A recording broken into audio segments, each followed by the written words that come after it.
Hello guys, my name is Larry and welcome to my YouTube channel. Today we're going to go over something that probably every one of you out there, or at least 90% of the people that's going to watch this video, really enjoys, and that's a good ribeye steak cooked to perfection.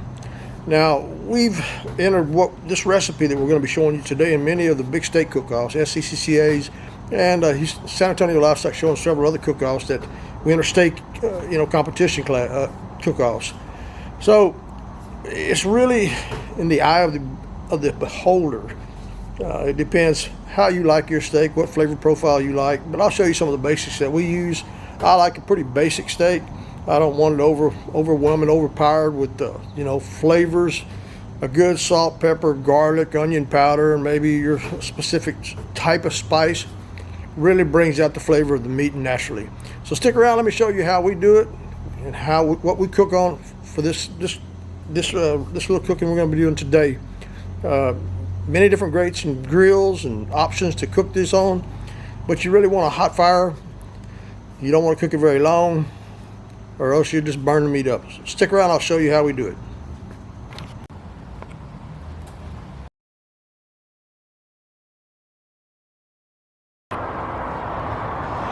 And last but not least, the star of the show, Cosmos dry rub cow cover.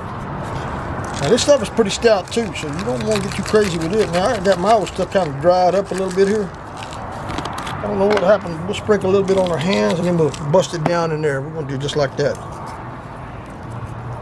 I think we're coming back from a show or something. We got a little bit too much humidity in it or something. Woo, it's hot, folks. Got that sweat just pouring off my eyebrows. And then rub that stuff in there real good.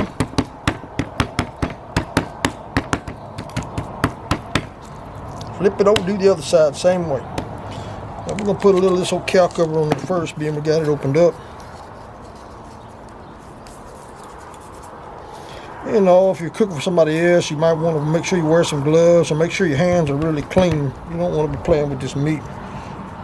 Dirty hands and get everything contaminated, you know what I mean?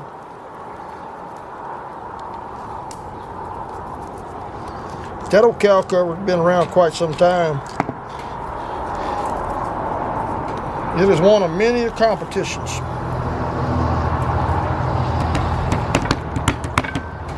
You ain't got to be gentle with it. Just throw that stuff on there.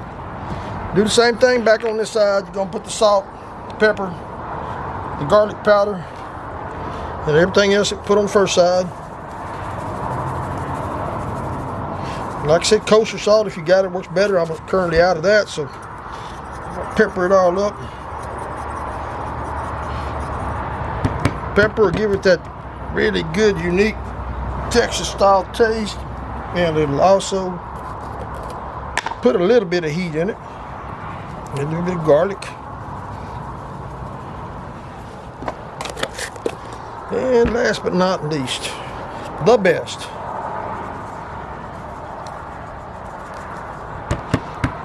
I've grown pretty fond of this, the best stuff.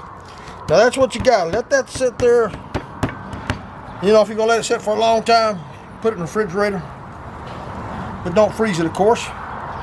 And let that all them juices out of that meat suck them spices in there. Take these smaller chunks and bust them up. I don't want no chunks, because then you have, I call it hot spots in the meat. In the perfect competition world, we'd have all of our spices brand new, or they would be loose, they wouldn't be caked up. But anyhow, that's what you do with the spices on the meat. Now let's go to the next step. Okay, the next thing you're going to want to do is find you a barbecue pit that you're going to want to cook it on. Cook these old ribeyes on, right? Okay. We're going to be cooking on what you see right here. Let me flip this camera where I can see it. The sun's going to be bearing down, beating on me. We're going to be cooking on what you see right here. And that's a good old Weber. It is very difficult to beat this old Weber when it comes to ribeyes, any kind of steak, or even your chicken. I've won more competition cook-offs with chicken on this thing, cooking two chickens, 4 halves, than any other pit I've ever owned in the past 20 years. So we're going to want to bring this old temperature on this thing way up there. Right now it's at about 400. And then,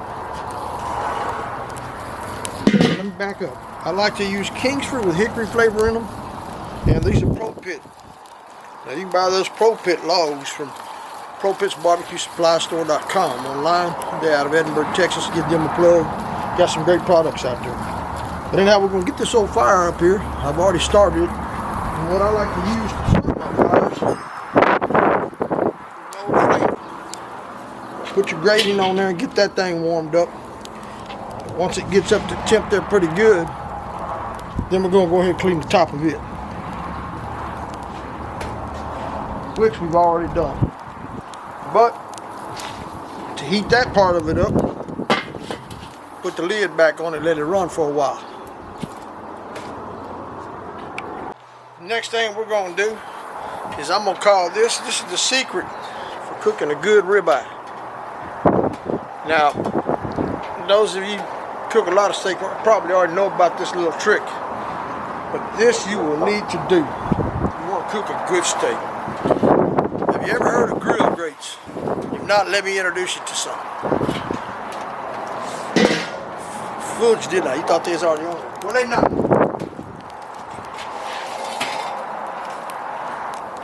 Alright, these are what is known as grill grates. And they slide in sections. They slide into each piece of it. 3 sections that slide together.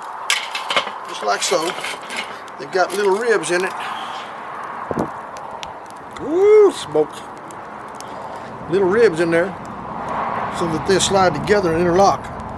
Now then you put them on top of them, just like so. Now what we're looking for, we want to get this temperature up here to 450 to 525 to cook a good steak real fast. Let's let that get up to temp and then I'll be back here shortly. Another little trick. Now that we're getting that temperature up there close to where we want it, remember these end pieces that I had over here a while ago that are cut off? Take you some of that fattier stuff and you can use that to season those grates. Just run it up and down, just like you see there. Let that old fat just dip on them. That way when you start cooking your steak won't stick as easily. Rendering some of that old fat off that meat, then just feed it to your dogs. My dogs love this stuff. You don't want to let it sit there too long, see what happens. If you let it sit there too long, it'll stick to it. So you want to make sure that you put that on there. Make sure you ain't got any spots like that. And the other stuff that's in between there just adds a little bit more flavor to the meat as you're cooking it. Now the other thing you can do while that temperature is, it's almost up there. Use something like this right here, non-stick griddle spray. Let me put the lid back on there.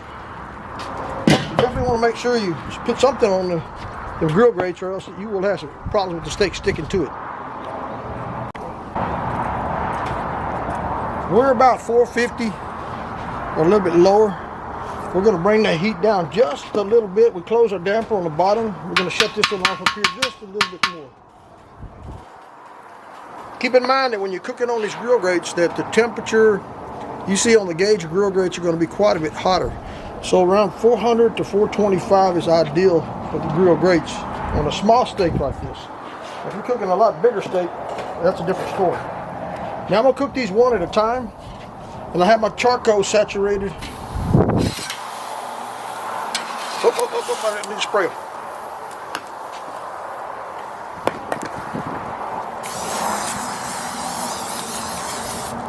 Spray it just like so. Put your steak on there kind of at an angle just like that there. Mash it down a little bit. Cover it. Start your timer. We're going to run these for about 1 minute, 20 seconds per side. Let me get my old clock here going.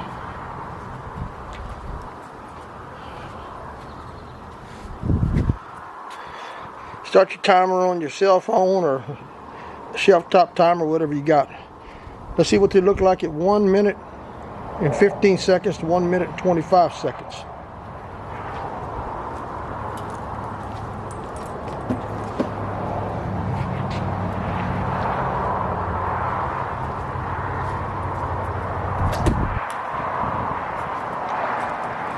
You're going to see that once we go back in here, we're going to turn that steak a different angle.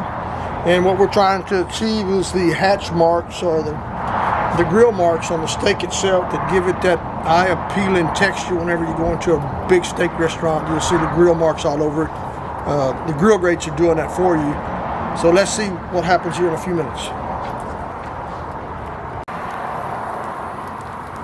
Alright, we've got our time in.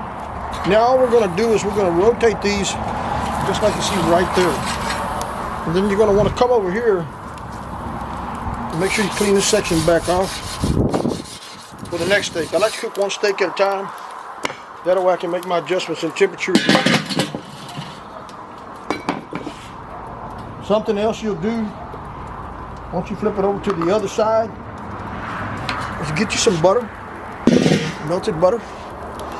Stir it up real good. And then some of that on that steak. You don't want to drag it and rub it off. You want that stuff to start soaking into that meat, and it'll create a fire underneath it that will also give you the little better char marks. And then mash that little steak down just a little bit. You might take a little bit of the seasoning off, but you're not going to take much of it off.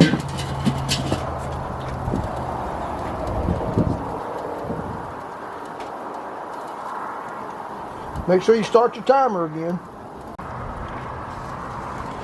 Alright, we're about ready to flip it completely over. If you're cooking on the first side, you just don't think it's enough time on it, then run that timer up there to 220, 230 if you have to. It's going to be based on the size of meat that you're cooking with. Alright, we're going to spray that down on this side. See the little fire light up? Now we're going to come in there and we're going to flip them over completely. The other way, just like you see right there. We're going to put some more butter on it.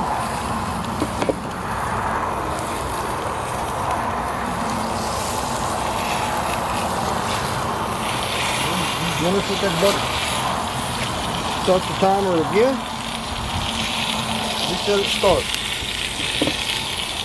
Let that side cook a little bit. Try to mash it down a little bit to get that grill mark in them.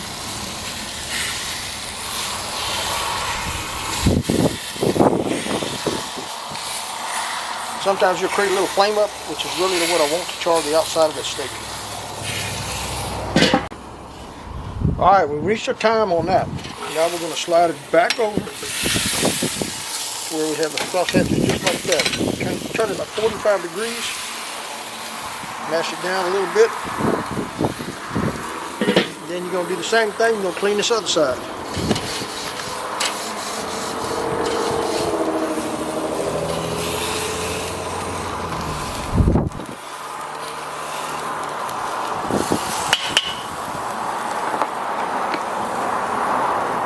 Start your timer.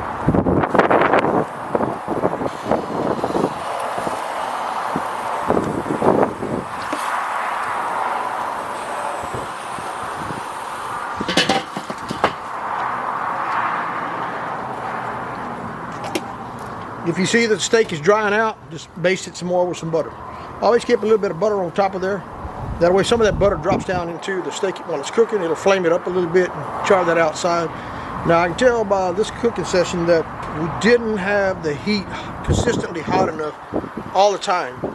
I should have probably put that heat up there around 475, 500, because whenever you take the lid off, you lose the heat. Then you got to recapture it again with the lid back on it. So the grill marks were not as pronounced as I'd like them to have been, but sometimes it's the meat, sometimes it's the cook itself that doesn't do it properly. But these will be nice tasting steaks. This one's going to be well done. So stick around, let's see what it looks like when we get it off there, then we're going to cook the other steak. Alright, we got our time in on that one. There's what it is. There's that side of it. It's just 50% temporary. Look at them grill marks. See how pronounced those were? That's the way it really should look. That is a good steak right there. Let's put this one over here. Let's start the second steak. This was the bigger of the two steaks. We're going to want to go ahead and spray it down a little bit. See that fire jump up in there? Bring it in there a little bit.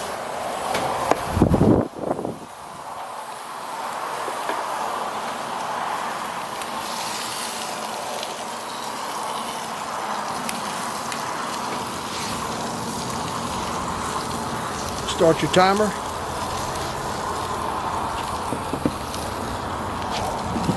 See the butter catching fire on the sides? See how it's grilling, fire building up underneath there? Boy, that's going to make nice marks on it. Alright, we got the thyme on that side. Now we're going to go over here and spray this a little bit. We're going to rotate it just like we did the first one. Like that right there. To get some grill marks on that. We're going to mash it down a little bit. Create them grill marks in there. Bet you're wondering, well, you're going to wipe off some of that seasoning? Nah. Now the first one we cooked it to 147, which is well done. This one we're going to go medium. We're going to try to get it up there to around 138. I like mine medium to well. Let's put a little bit more butter on top of it. That butter is just something else on steak. Can't beat it.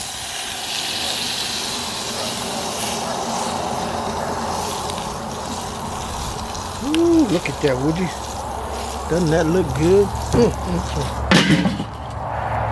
We're not going to run this one as long.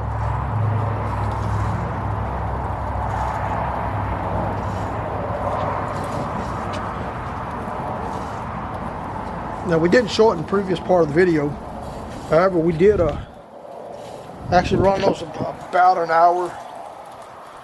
An hour. Boy, listen to me. 1 minute and 35 seconds to 1 minute and 40 seconds.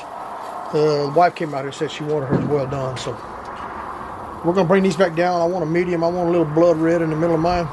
She doesn't like that. But a little medium is a little more tender. It tastes a whole lot better.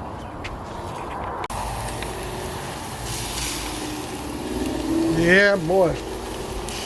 That steak is done. Let's flip it over and see what it looks like on the other side. That's a good, nice grill marks. Okay, there is the finished product. One of them is medium to well, and the other one is well done. Now they've been setting for a little while there, so I don't know that it'll take me any. If I can get an accurate reading on temperatures.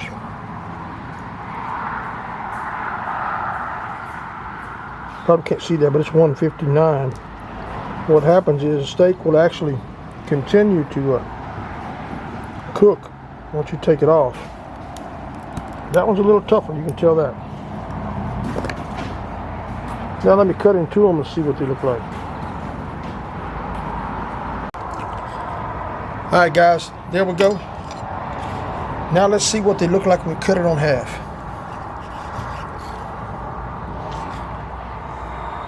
See, it looks pretty good, doesn't it? It ain't quite well done. Temperature probe lied to me. Now let's cut this one in half. Oh yes, that looks much better. Look at that. That's a medium, and you can tell it when you take the probe. You get it away from the shadow there. And you stick it in there. You can feel how easy it slides into that meat. Where on this one, it's more done. You got to really push it a little bit harder. See how it wants to stick to it and pull out? That's well done. That's a tough steak to chew. Well, most people love it that way, but me, I want it where it just slides in and out like butter. I'm licking my fingers. That is so good. Well, guys, hope you enjoyed the video. It's not a professional video. However, it'll give you a good crash course in cooking a nice ribeye steak. Thanks for watching. Hit the like, subscribe button.